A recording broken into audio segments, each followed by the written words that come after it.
नवीन वर्षाला येतोय आख्यानाचा थाट. लोककलेच्या अविस्मरणीय सोहळा गुढीपाडव्याच्या संध्येला ठाणेकर प्रेक्षकांच्या भेटीस. महाराष्ट्रात नव्हे, भारतात नव्हे तर अवघ्या जगात ज्या कार्यक्रमाची चर्चा असलेला असा कार्यक्रम द फोक आख्यान ठाणेकर प्रेक्षकांच्या भेटीस येत आहे. मोरया एंटरटेनमेंट आयोजित द फोक आख्यान हा कार्यक्रम दिनांक 19 मार्च 2026 रोजी TMC मैदान हिरानंदानी इस्टेट ठाणे येथे भव्य दिव्य स्वरूपात सादर होईल. या संदर्भात अधिक माहिती देण्याकरिता आयलिफ रिट्स बँक्वेट्स आर मॉल ठाणे येथे पत्रकार परिषदेचे आयोजन करण्यात आले होते. या पत्रकार परिषदेस संगीतकार हर्ष राऊत, लेखक दिग्दर्शक लमाण बंधू ईश्वर अंधारे, निर्माते रणजित गुगळे व भूषण मेहरे, मोरया एंटरटेनमेंटचे संस्थापक व आयोजक विशाल गारगोटे, गायिका अनुजा देवरे, गायिका रुचा कुलकर्णी, शाहीर चंद्रकांत माने, वादक पृथ्वीराज देशमुख, समाजसेवक योगेश मुंद्रा यांनी उपस्थित राहून माध्यमांशी संवाद साधला. आयलिफ रिट्स बँक्वेट्सचे संस्थापक व व्यवस्थापक संचालक उद्योजक प्रतीश आंबेकर यांनी या कार्यक्रमास शुभेच्छा दिल्यात. हे आयोजित लोककलेचा अद्भुत असा कार्यक्रम सर्वसामान्य प्रेक्षकांना सहकुटुंब अनुभवता यावा याकरिता तिकिटाचे दर वाजवी ठेवण्यात येत असल्याचे आयोजक विशाल गारगोटे यांनी सांगितले. या कार्यक्रमाची तिकिटे www.ticketkhidki.com या वेबसाईटवर उपलब्ध आहेत. तिकिटांचे दर केवळ ₹499, ₹999 व ₹1499 असे आहेत. या कार्यक्रमात प्रेक्षकांना भव्य अशा मैदानावर सर्वोत्तम प्रकाश योजना व नेत्रदीपक आतिषबाजी अनुभवास सुद्धा मिळेल, ज्यामुळे हा लोककलेचा सोहळा अविस्मरणीय ठरेल. नमस्कार, मी रुचा कुलकर्णी. द फोक आख्यानमध्ये ॲज अ गायिका वर्क करते. खरं तर ही भावना अशी पटकन छोट्याशा शब्दात आणि विचारला सांगण्यासारखी नाहीये, कारण की मनामध्ये अजून एक शब्दांचा साठाही खूप येतं आणि भावनाही तितक्याच येतात. कारण की द फोक आख्यान याची सुरुवात जेव्हा झाली तेव्हाच त्याचं स्वरूप आणि आत्तापर्यंत पाहता लोकांचा मिळणारा प्रतिसाद या सगळ्याच गोष्टी पाहिल्यानंतर खूप भारावून येतं. खरंच प्रत्येकाची भूमिका तितकीच महत्वाची आहे आणि प्रत्येकाचं प्रामाणिकपणे त्याचं काम रंगमंचावरती दाखवण्याचं योगदान सुद्धा तितकंच आहे. सो मला असं वाटतं की आता आमचा 19 तारखेला जो नवीन वर्षाची सुरुवात आणि त्याचा प्रयोग ठाण्यामध्ये होणार आहे तो खूप छान एक पुन्हा एकदा नवीन सुरुवात आहे. कारण मराठी नवीन वर्ष 3.5 मुहूर्तापैकी एक मुहूर्त आणि मराठी संगीत याचा एक असा सुंदरसा योग जुळून आलाय आणि तो सगळं आम्ही तुमच्यासमोर पुन्हा एकदा नव्याने छान त्याच उत्साहाने तुमच्यासमोर मांडण्यासाठी खूप उत्सुक आहोत. थँक्यू. धन्यवाद. नमस्कार, मी अनुजा देवरे, आख्यानात गायिका आहे. ॲक्च्युली द फोक आख्यानाच्या सुरुवातीपासूनच्या प्रवासाचे तुम्ही सगळेच साक्षीदार आहात आणि आज आम्ही ऑलरेडी आमची 100 पार गेली आणि हे रसिक मायबापांच्या आणि तुमच्या कोणाच्याच काय म्हणूया आपण प्रतिसादाशिवाय किंवा तुमच्या प्रेमाशिवाय शुभेच्छांशिवाय हे घडूनच आलं नसतं. आणि गेले 100 शोज आम्हाला प्रचंड प्रेम मिळते सगळ्यांच्या शुभेच्छा आमच्यासोबत आहेत, सगळ्यांचा सपोर्ट आम्हाला आहे. त्याच्यामुळे खरं तर खूप भारी वाटतंय. आता आपण खरं तर 19 तारखेच्या म्हणजे गुढीपाडव्याच्या कार्यक्रमाच्या निमित्ताने इथे सगळे जमलो आहोत. तर एवढ्या सुंदर मुहूर्तावर हा जो कार्यक्रम आमचे मोरया एंटरटेनमेंटचे विशाल सर आहेत त्यांच्या सहयोगाने आम्ही करतो. तर मला सगळ्यांना हेच सांगायचं आहे की आपण या कार्यक्रमाला नक्की भेटूया आणि खूप छान सगळ्यांनी सोबत हा गुढीपाडवा आपण साजरा करूया.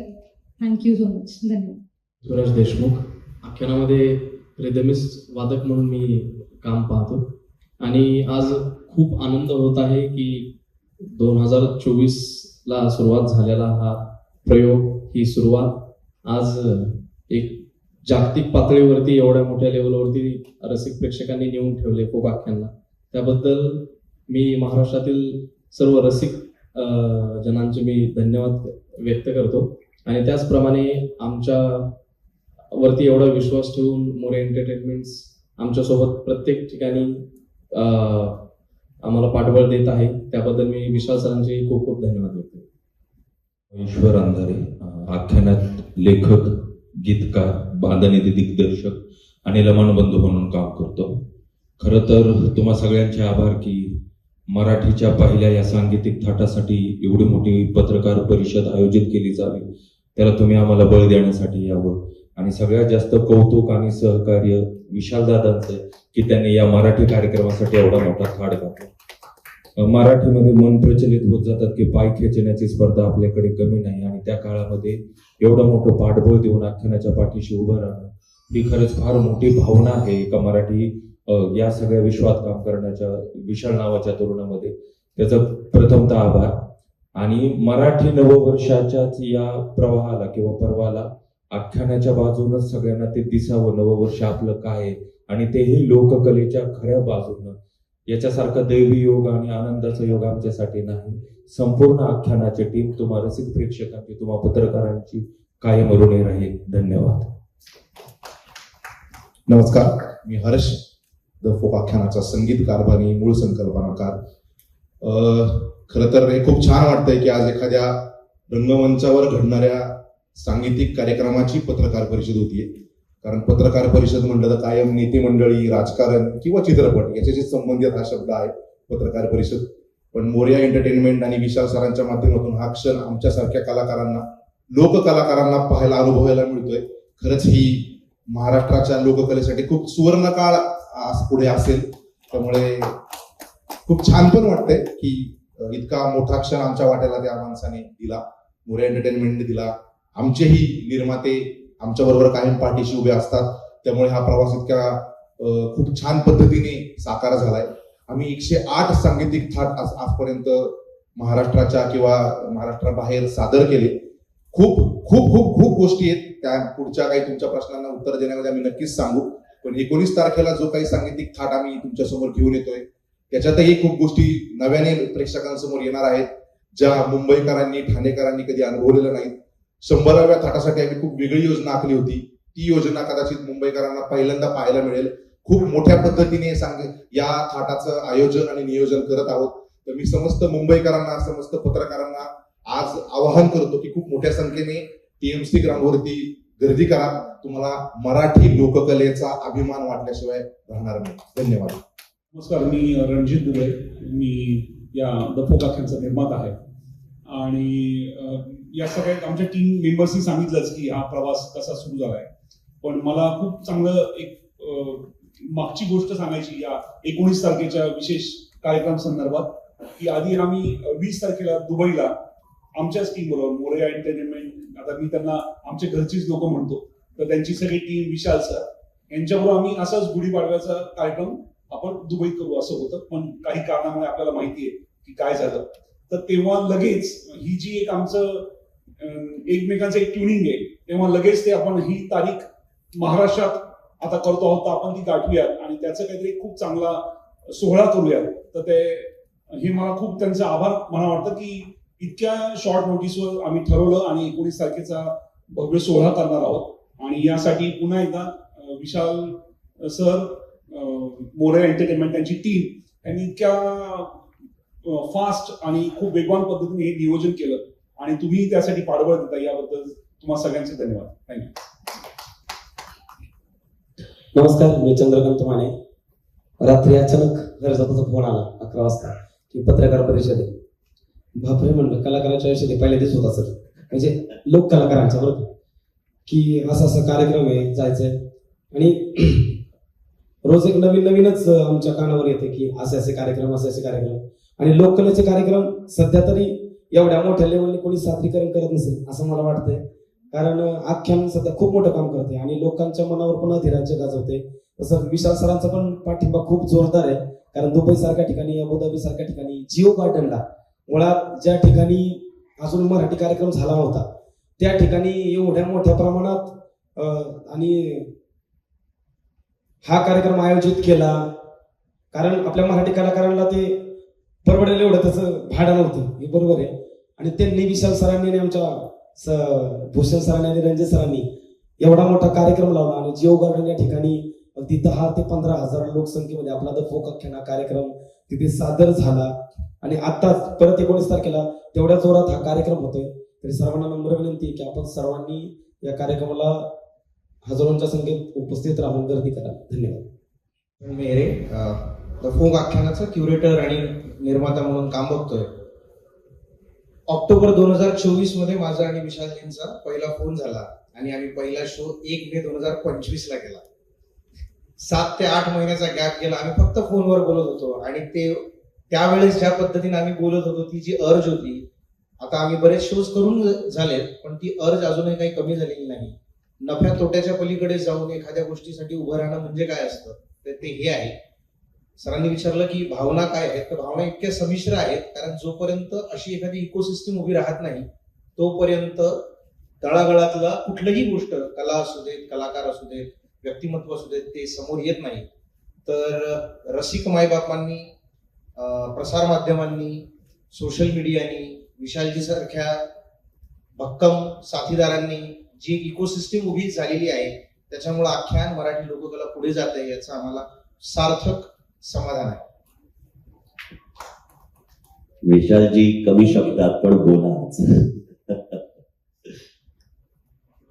Action speaks louder than word. Yes yes that.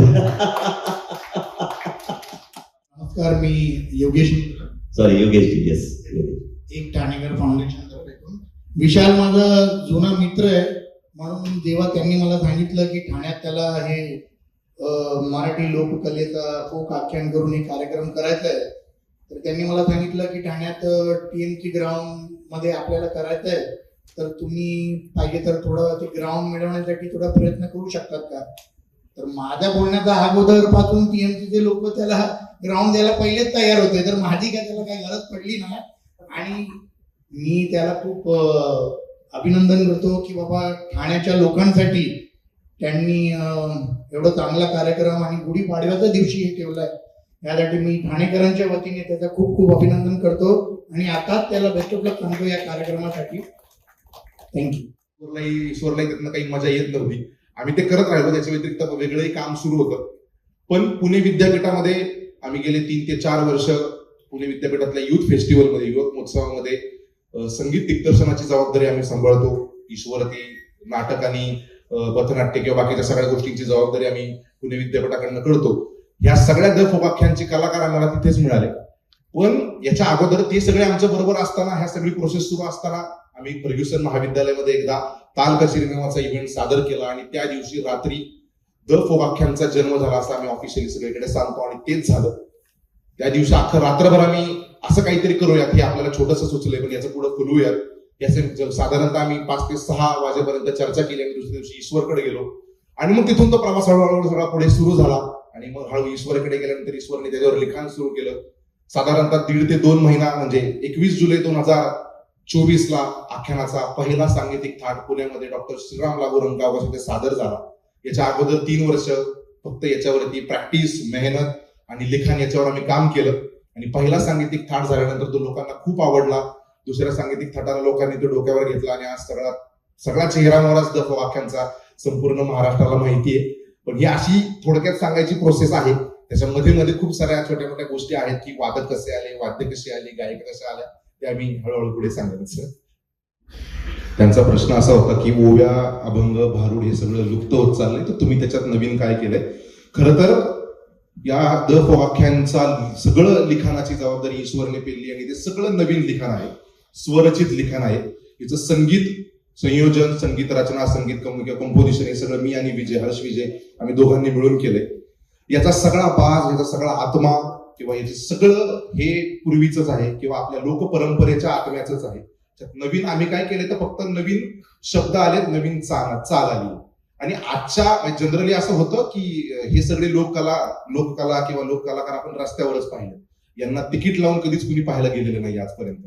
किंवा कुठल्या तरी मोठ्या बॉलिवूड स्टारच्या कॉन्सर्टला लोकांची एंट्रीला आपण पाहिलं की कोणतरी हलगी वाजवते किंवा कोणीतरी अजून काहीतरी तुतारी वाजवतोय, कुणाच्या लग्नात आपण पाहिलं.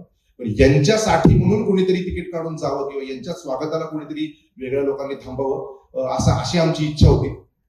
परत तुमच्या प्रश्नाकडे येतो की यालाच लागून अशी इच्छा असताना याच्यामध्ये वेगळं काय करायचं, तर याची आम्ही सादरीकरणाचा प्रकार बदलला.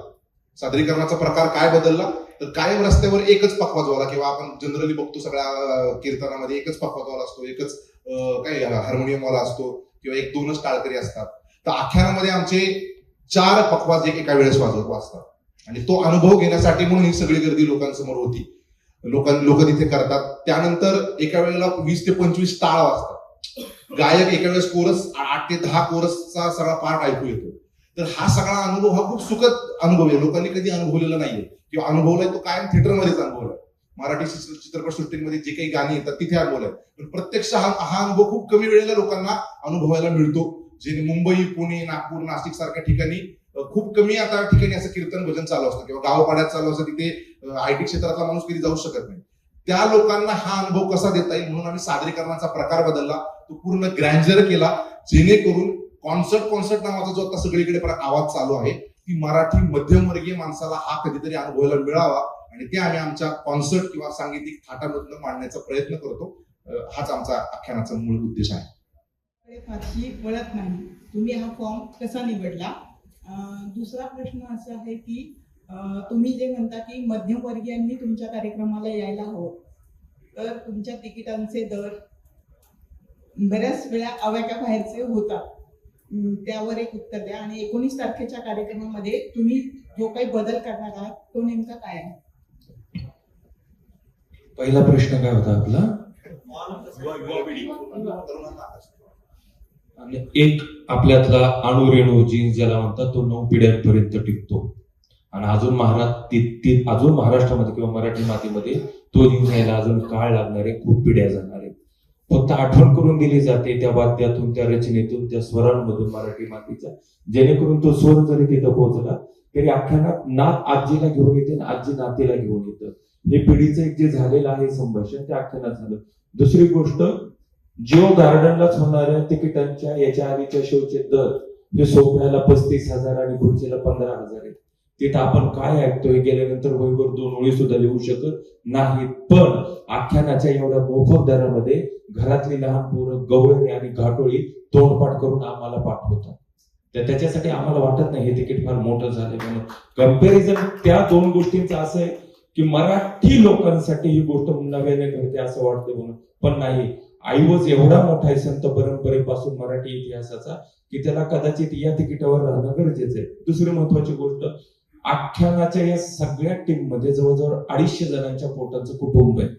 टेक्निकल पासून कलाकारापर्यंत एकाच वेळेला 40-45 जणांच्या कलाकारांचं गायन, वादन, सादरीकरण, हे नव्या रचनेत, नव्या संगीतेत, नव्या चालीत हे सगळं स्वरचित देणं, त्याच्यासाठी म्हणून तो दर पुन्हा कमीच आहे.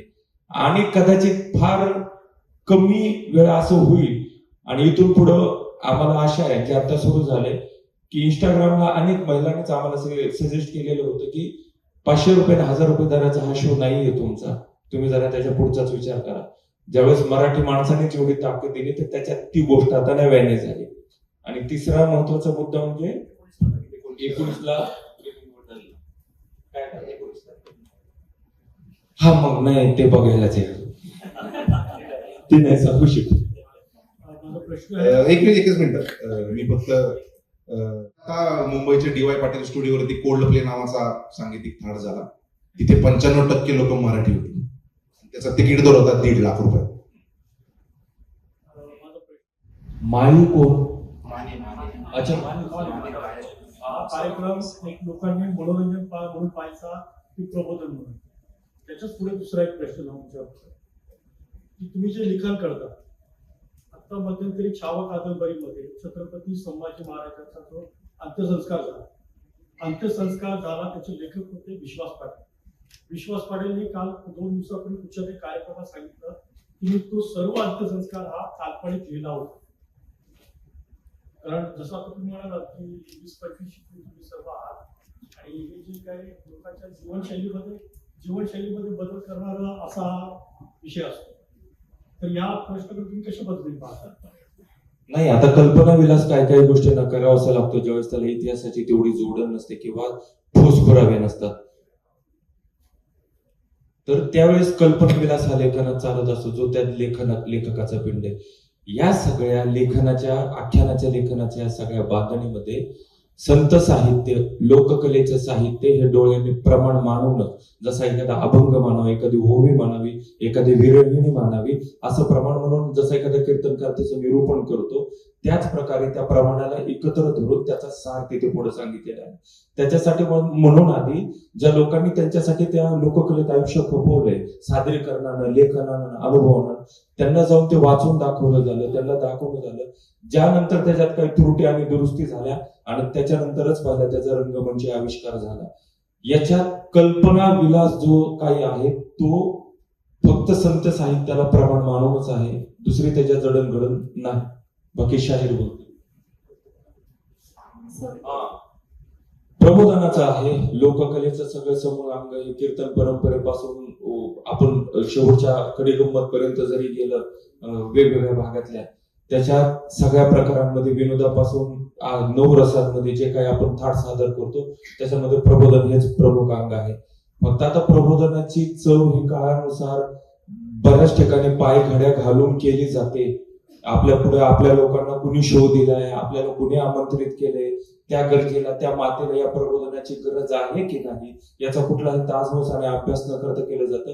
पण आख्यानातून केवळ आणि केवळ लोककलेची जी आता अवस्था झालेली आहे तिच्यावर भाष्य केलं जातं आणि जे प्रबोधन आम्हाला आताच्या काळाला गरजेचं वाटलं.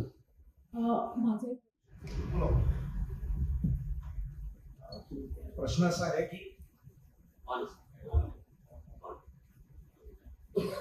आहे की फोक आख्यानाचा कार्यक्रम हा इतर लोककलेच्या कार्यक्रमांपासून कसा वेगळा आहे. तर मगाशी आता ईश्वर म्हणला त्याप्रमाणे की लोककलेकडे ज्या एका पर्टिक्युलर नजरेनं आधी बघितलं जायचं, ती ट्रीटमेंट बदलावी, तो त्याच्यामध्ये एक सेन्स ऑफ डिग्निटी ऍड व्हावा, हा एक मूळ अनुभव आणि मूळ गाभा घेऊनच या तिघांना वाटला आणि म्हणून हा प्रवास सुरू झाला. तर एक छोटा फरक असा आहे की आख्यानाचा शो कधीच तुम्हाला चौकामध्ये ट्रॅफिक ब्लॉक करून स्टेज बांधून कधीच दिसणार नाही. आम्हाला अनेक आयोजकांचे फोन येतात आणि आम्ही त्यांना सांगतो आमचाच कोणाचाच कार्यक्रम ट्रॅफिक ब्लॉक करून करू नका, कारण ग्राउंड आहेत आपल्याकडे स्टेडियम्स आहेत. त्याच्यानंतर दुसरं असं आहे की ज्या पद्धतीनं तुम्ही कुठल्याही एका सेलिब्रिटीकडे बघत असता आणि त्या स्टारडममुळे आपल्याला असं वाटतं की अरे सोनू निगम येणार म्हणजे त्याला व्हॅनिटी लागेलच, पण कलाकार हा कलाकार आहे. तर आज जेव्हा आख्यानाचा शो आहे तर हा अप्रोच जो आख्यानात मधला आम्ही सगळ्या कलाकारांना द्यायची आमची इच्छा आहे ती हीच आहे की आपण सगळे कलाकार एक आहोत. म्हणजे जर एकाला रेड कार्पेट आणि एकाला हे बाटलीतलं पाणी तू इथे तोंड देऊ असं नाही व्हायला पाहिजे.